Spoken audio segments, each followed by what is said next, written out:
And when the western gates are completed, she turns around and goes to the eastern ones with her light. Thus she goes, day and night, in accordance with the heavenly cycles, lower than all the cycles, swifter than the heavenly winds, spirits, elements, and flying angels, with 6 wings on each angel. The moon has a 7-fold intercalation and a period of revolution of 19 years, and she begins once again from the start. In the middle of the heaven I saw armed troops, worshipping the Lord with tympani, pipes, unceasing and pleasant voices, accompanied with pleasant, unceasing and various songs, which is impossible to describe. Every mind would be quite astonished, so marvelous and wonderful is the singing of these angels. And I was delighted listening to them. And those men took me up on their wings, and placed me on the 5th heaven. And I saw there many innumerable armies called Grigori. Their appearance was like the appearance of a human being, and their size was larger than that of large giants. And their faces were dejected, and the silence of their mouths was perpetual. And there was no liturgy in the 5th heaven. I then said to the men who were with me, "What is the explanation that these ones are so very dejected, and their faces miserable, and their mouths silent? And why is there no liturgy in this heaven?" And those men answered me, "These are the Grigori, who turned aside from the Lord, 200 myriads, together with their prince Satanael. And similar to these are those who went down as prisoners in their train, who are in the 2nd heaven, imprisoned in great darkness. And 3 of them descended to the earth from the Lord's throne onto the place Hermon, and they broke the promise on the shoulder of Mount Hermon. And they saw the daughters of men, how beautiful they were, and they took wives for themselves, and the earth was defiled by their deeds. They and the wives of men created great evil in the entire time of this age, acted lawlessly, and practiced miscegenation, and gave birth to giants, great monsters, and great enmity. And this is why God has judged them with a great judgment, and they mourn their brothers, and they will be outraged on the great day of the Lord. I said to the Grigori, "I have seen your brothers, and their deeds, and their torments, and their great prayers, and I have prayed for them, but the Lord has sentenced them under the earth until heaven and earth are ended forever." And I said, "Why are you waiting for your brothers? And why don't you perform the liturgy before the face of the Lord? Start up your liturgy, and perform the liturgy before the face of the Lord, so that you do not enrage your Lord God to the limit." And they responded to my recommendation, and they stood in 4 regiments in this heaven. And behold, while I was standing with those men, 4 trumpets trumpeted in unison with a great sound, and the Grigori burst into singing in unison, and their voice rose in front of the face of the Lord, piteously and touchingly. Those men then took me from there, and they carried me up to the 6th heaven. There I saw 7 groups of angels, brilliant and very glorious. Their faces were more radiant than the radiance of the sun, and there was no difference between their faces, or in their dimensions, or in the style of their clothing. These groups of angels carry out and carefully study the movements of the stars, the revolution of the sun and the phases of the moon, and the well-being of the cosmos. When they see any evil activity, they put the commandments and instructions in order, and the sweet choral singing, and every kind of glorious praise. These are the archangels who are over the angels. These archangels harmonize all existence, heavenly and earthly. The angels who are over seasons and years, the angels who are over rivers and the ocean, and the angels who are over the fruits of the earth, and over every kind of grass, who give every kind of food to every kind of living thing. Also, the angels who record all human souls, all their deeds, and their lives before the face of the Lord. And in the midst of them are 7 phoenixes and 7 cherubim, and 7 six-winged beings, having but one voice, and singing in unison. Their song is not to be reported, and the Lord is delighted by his footstool. Those men lifted me up from there, and they carried me up to the 7th heaven, and I saw an exceptionally great light, and all the fiery armies of the great archangels, and the incorporeal forces, and the dominions, and the origins, and the authorities, the cherubim and the seraphim, and the many-eyed thrones, the regiments, and the shining Otanim stations. I was terrified, and I trembled with great fear. Those men then picked me up and led me into their midst and said to me, "Be brave, Enoch. Do not be frightened." They showed me the Lord from a distance, sitting on his exceedingly high throne. And what is on the 10th heaven, since the Lord is present there? And on the 10th heaven is God, and it is called in the Hebrew language Aravoth. All the heavenly armies came and stood on the 10 steps corresponding to their ranks, and they did obeisance to the Lord. Then they went to their places, in joy, merriment, and in immeasurable light, singing songs with soft, gentle voices, while presenting the liturgy to him gloriously. They do not leave by night, nor depart by day, standing in front of the face of the Lord, and carrying out his will, cherubim and seraphim, standing all around his throne, 6-winged and many-eyed. They cover his entire throne, singing with gentle voice in front of the face of the Lord, "Holy, holy, holy is God the sovereign Lord. Heaven and earth are full of his glory." When I had seen all these things, those men said to me, "Enoch, up to this point we have been commanded to travel with you." The men went away from me, and from then on I did not see them any more, but I remained alone at the edge of the 7th heaven. I became terrified and fell on my face and said to myself, "Woe is me! What has happened to me?" The Lord sent one of his glorious ones, the Archangel Gabriel. He said to me, "Be brave, Enoch. Do not be frightened. Stand up. Come with me and stand in front of the face of the Lord forever." I answered him and I said, "Woe to me, my Lord!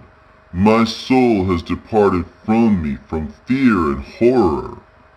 Call the 2 men who brought me to this place, because I have put my confidence in them, and with them I will go before the face of the Lord." Gabriel picked me up like a leaf carried by the wind. He moved me along and put me down in front of the face of the Lord. And I saw the 8th heaven, which is called in the Hebrew language Muzaloth. the changer of the seasons, of dry and of wet, and the 12 zodiacs which are above the 7th heaven. I saw the 9th heaven, which in the Hebrew language is called Kukavim, where the heavenly houses of the 12 zodiacs are. And on the 10th heaven, Avaroth, I saw the view of the face of the Lord, like iron made burning hot in a fire and brought out, and it emits sparks and is incandescent. Thus even I saw the face of the Lord. But the face of the Lord is not to be talked about. It is supremely marvelous, supremely awesome, and supremely frightening. And who am I to give an account of the inexpressible being of the Lord and of his face, so extremely strange and indescribable? How many are his commands, his multiple voice? The Lord's throne, supremely great and not made by hands. The choir stalls all around him, the cherubim and the seraphim armies, and their never silent singing. Who can give an account of his beautiful appearance, never changing and indescribable, and his great glory? I fell down flat and did obeisance to the Lord, and the Lord with his own mouth said to me, Be brave, Enoch, do not be frightened. Stand up, and stand in front of my face forever. Michael, the Lord's archistratege, lifted me up and brought me in front of the face of the Lord. And the Lord said to his servants, sounding them out, Let Enoch join in and stand in front of my face forever. And the Lord's glorious ones did obeisance and said, Let Enoch yield in accordance with your word, O Lord. And the Lord said to Michael, Go and extract Enoch from his earthly clothing. Anoint him with my delightful oil, and put him into the clothes of my glory.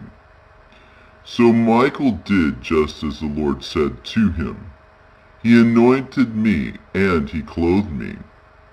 The appearance of that oil is greater than the greatest light, and its ointment is like sweet dew, and its fragrance myrrh. It is like the rays of the glittering sun. I looked at myself, and I had become like one of his glorious ones, and there was no observable difference. The Lord summoned one of his archangels, Vrevoil by a name, who was swifter in wisdom than the other archangels, and who records all the Lord's deeds. The Lord said to Vrevoil, Bring out the books from my storehouses, and fetch a pen for speed writing, and give it to Enoch, and read him all the books. Vrevoil hurried and brought me the books, a knife, and ink. He gave me the pen for speed writing from his hand. He was telling me all the things of heaven, the earth, sea, and all the elements, and the movements and their courses, of the living thunder, the sun, the moon, the stars, their courses and their changes, seasons, years, days, hours, the coming of the clouds, the blowing of the winds, the number of the angels, and the songs of the armed troops, of every kind of human thing, every kind of language, singing, human life, rules, instructions, sweet-voiced singing, and everything that is appropriate to learn. Vrevoil instructed me for 30 days and 30 nights. His mouth never stopped speaking.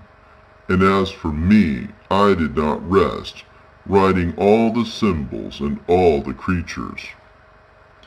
When I had finished 30 days and 30 nights, Vrevoil said to me, These things, whatever I have taught you, whatever you have learned, whatever you have written down, you sit down and write.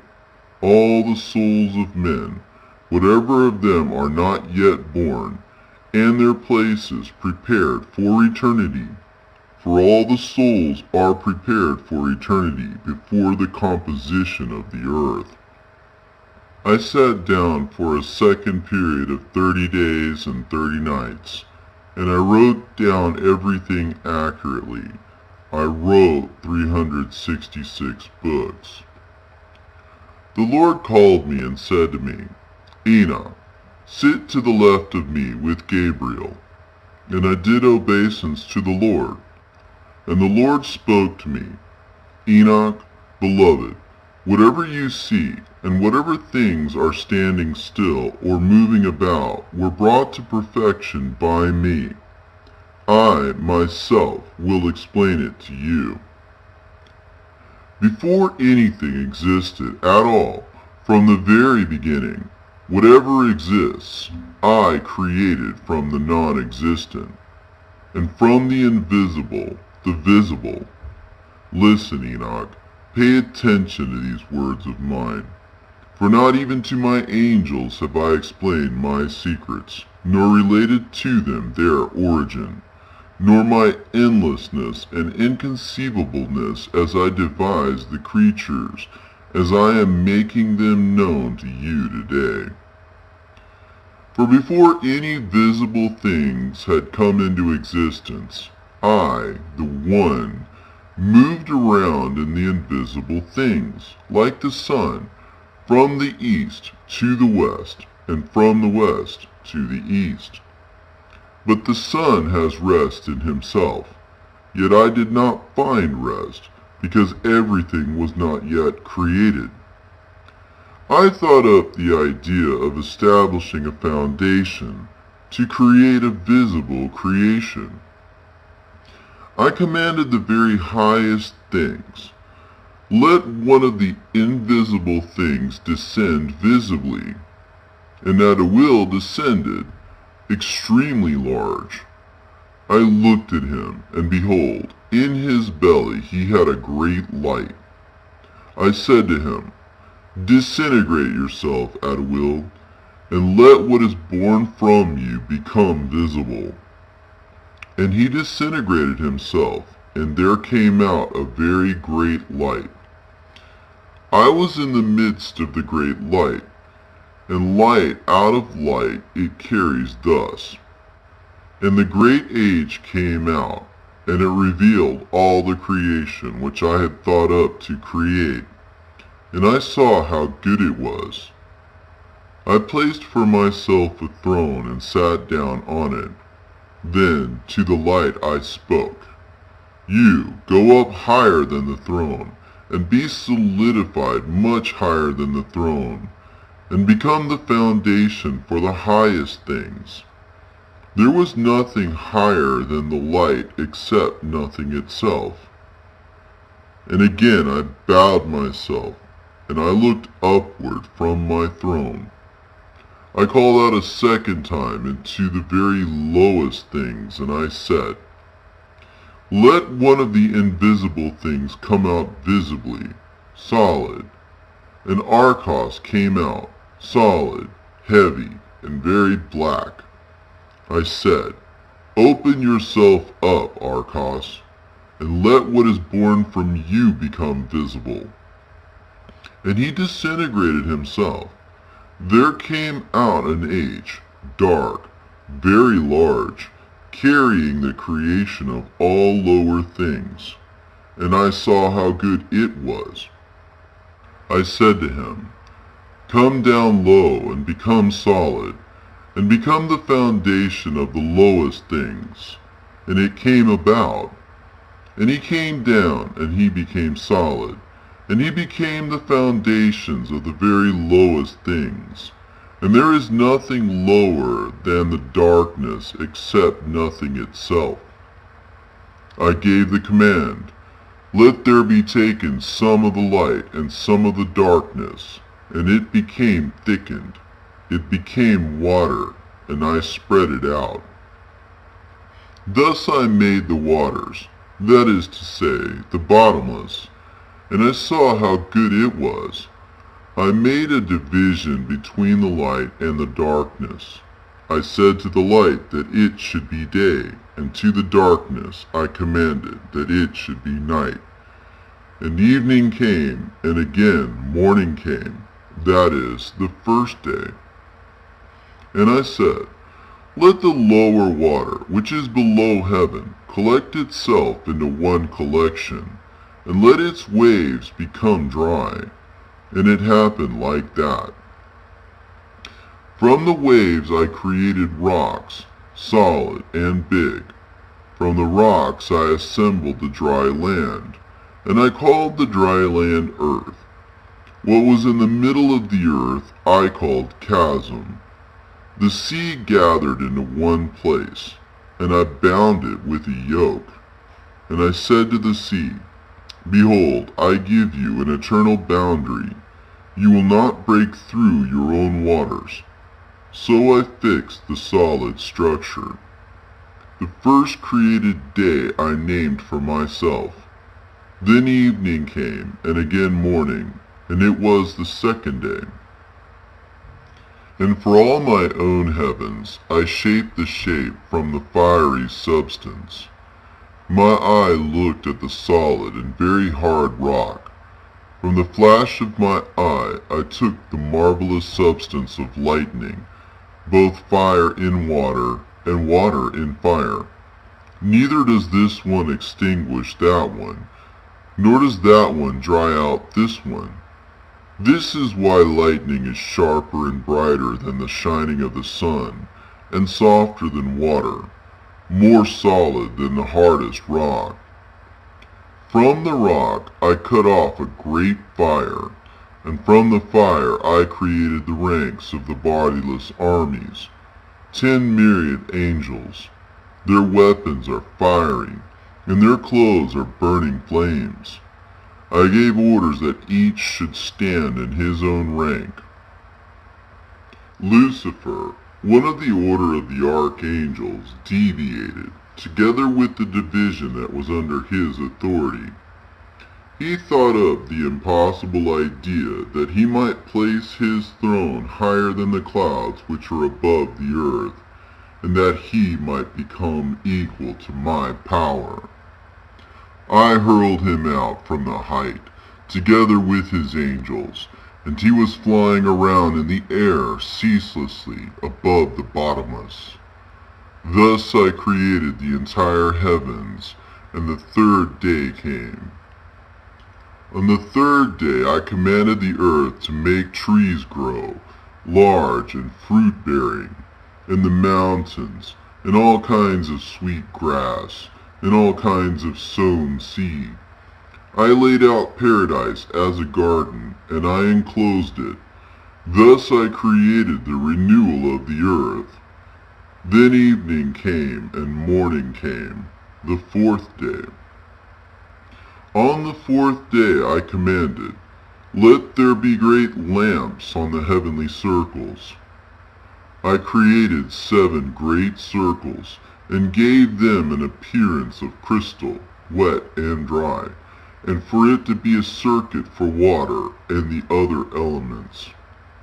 I pointed out to each one of them his route, to the 7 stars, each one of them in his own heaven, so that they might travel accordingly. Thus I made solid the heavenly circles. On the first, the highest circle, I placed the star Saturn. On the second, lower down, I placed Jupiter. On the third, Mars. On the fourth, the Sun. On the fifth, Venus. On the sixth, Mercury. And on the seventh, the lowest, the Moon.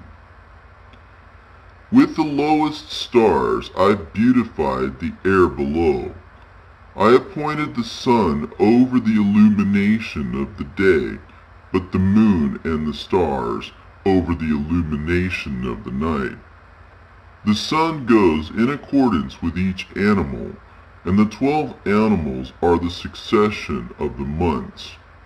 I assigned their names, the animals of their seasons, their connection with the newborn, and how they revolve.